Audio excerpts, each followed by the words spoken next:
Hello guys, welcome to anime wave. पिछले episode में हाउचेन डेमन स्कॉर्पियन मॉन्स्टर को हरा देता है और अपनी दोस्तों के नजरों में हीरो बन जाता है। वहीं जियांगू हाउचेन से थोड़ा नाराज दिख रहा था। जैसे ही इसके दोस्त यहाँ से चले जाते हैं तभी आसमान में अचानक दो फायर सर्कल एक्टिवेट होता है, जिसे देख हाउचेन हैरान हो जाता है। उस फायर सर्कल के अंदर से एक लड़का और एक लड़की बाहर आते हैं। हाउचेन उन लोगों से पूछता है कि तुम लोग कौन हो, जिस पर वो छोटी लड़की बताती है कि मेरा नाम ली बुंदिंग है। इसके साथ ही वो बड़ा लड़का बताता है कि मेरा नाम ली बुनफे है। इन दोनों को ये लग रहा होता है कि हाउचेन एक लड़की है। ये दोनों इससे पूछ रहे होते हैं कि क्या तुमने इसको मारा है। हाउचेन कहता है कि हाँ, मैंने ही इसको मारा है, लेकिन मैं एक लड़का हूँ। इस छोटी लड़की को यकीन नहीं हो रहा होता है कि हाउचेन एक लड़का है। ये जाकर उसको बिल्कुल नजदीक से चेक करती है और बुनफे को बताती है कि हाँ, ये एक लड़का है। ये बड़ा लड़का हाउचेन से पूछ रहा होता है कि क्या तुम इस मॉन्स्टर के डेड बॉडी को सेल करना चाहोगे। ये सुन के हाउचेन कंफ्यूज हो जाता है, क्योंकि इसको नहीं पता था कि इसकी डेड बॉडी को भी बेचा जा सकता है। बुनफे कहता है कि हाँ, बिल्कुल इसे बेचा जा सकता है, जिसके बदले तुम्हें पैसे मिलेंगे और हम दोनों तो इस काम में बिल्कुल प्रोफेशनल है। ये छोटी लड़की कहती है कि इस मॉन्स्टर के डेड बॉडी की कीमत मार्केट में 5 गोल्ड कॉइन है। तभी बुनफे उसका मुंह बंद कर देता है, क्योंकि वो हाउचेन से इस बॉडी को कम पैसे में खरीदना चाहता था। लेकिन वो छोटी लड़की बुनफे पर गुस्सा कर रही होती है और उससे कहती है कि बिजनेस में कोई भी धोखेबाजी नहीं चलेगी।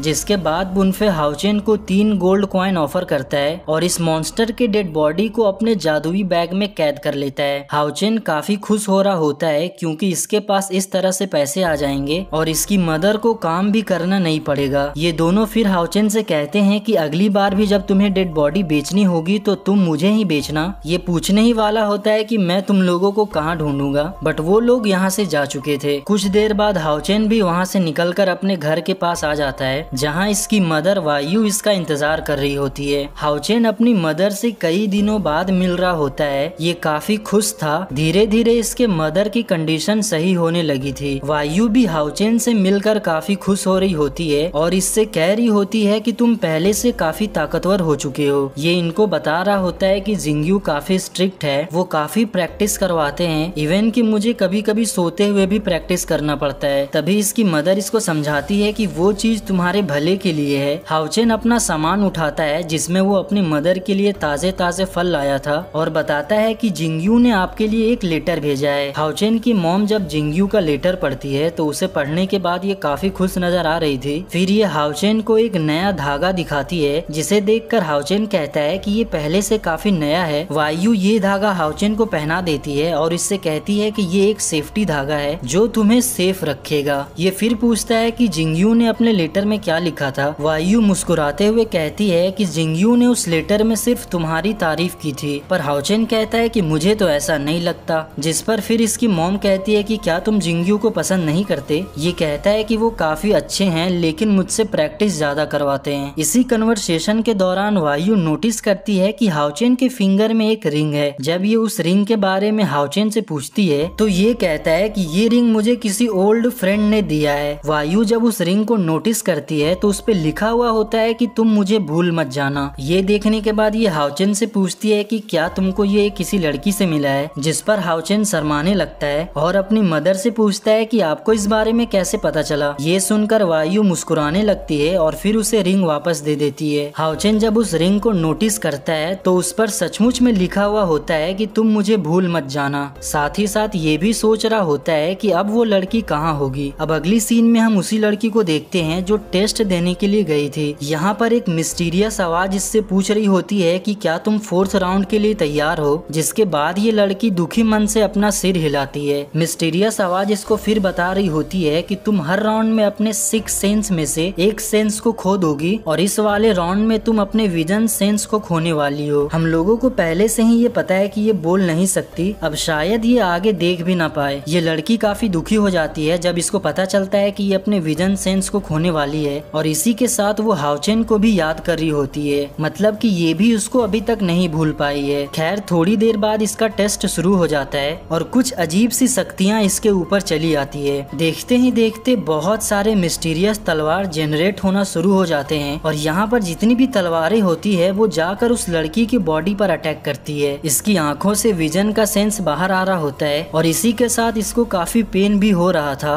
और कुछ समय गुजरने के बाद इस लड़की को दिखना भी बंद हो जाता है। दूसरी सीन में हम देखते हैं कि हाओचेन कहीं पर बैठा हुआ होता है। आज का चांद काफी खूबसूरत लग रहा था। ये भी उसी लड़की के बारे में सोच रहा होता है और कहता है कि क्या तुम भी इस चांद को देख रही हो। तभी एक बटरफ्लाई इसके मैजिकल रिंग से टकरा जाती है, जिसे देख हाओचेन पूरे तरीके से हैरान हो जाता है। इसी तरह समय गुजरता है। इसके बाद हमें 1 साल बाद का सीन दिखाया जाता है जो मून सिटी के अंदर था। हाओचेन इस सिटी में नया आया हुआ होता है। जिंगयू ने इसको बताया था कि यहाँ पर इसको एक नया चैलेंज मिलेगा, लेकिन हाओचेन को यहाँ अभी तक कुछ भी नहीं मिला था। ये जानना चाहता था कि आखिर वो अगला चैलेंज कौन सा है जो इसे मिलने वाला है। मून सिटी के लोग हाओचेन को देखकर काफी हैरान हो रहे होते हैं कि आखिर ये कौन है। तभी हाओचेन को एक टेम्पल नजर आता है, जिसके बाद वो दौड़ता हुआ उसके पास आ जाता है। यहाँ का गेट अपने आप ओपन हो जाता है। जैसे ही हाओचेन दरवाजे को क्रॉस करता है वो अपने आप बंद भी हो जाता है। हाओचेन लिफ्ट के अंदर आ जाता है, जिसके बाद यहाँ से बाहर का नजारा काफी शानदार लग रहा था। कुछ समय बाद ये ऊपर आ जाता है, जहाँ इसके सामने एक दरवाजा खुलता है। अंदर पहुंचकर हाओचेन काफी हैरान हो जाता है, क्योंकि इसको यहाँ का नजारा काफी शानदार लग रहा था। सामने इसको एक और टेम्पल नजर आ रहा होता है। दरअसल ये मून सिटी का वॉरियर सब टेम्पल होता है। इसके बाद हाओचेन उसके तरफ जाने लगता है और यह एपिसोड यहीं पर एंड हो जाता है। अगर चैनल पे नए हो तो सब्सक्राइब जरूर कर देना।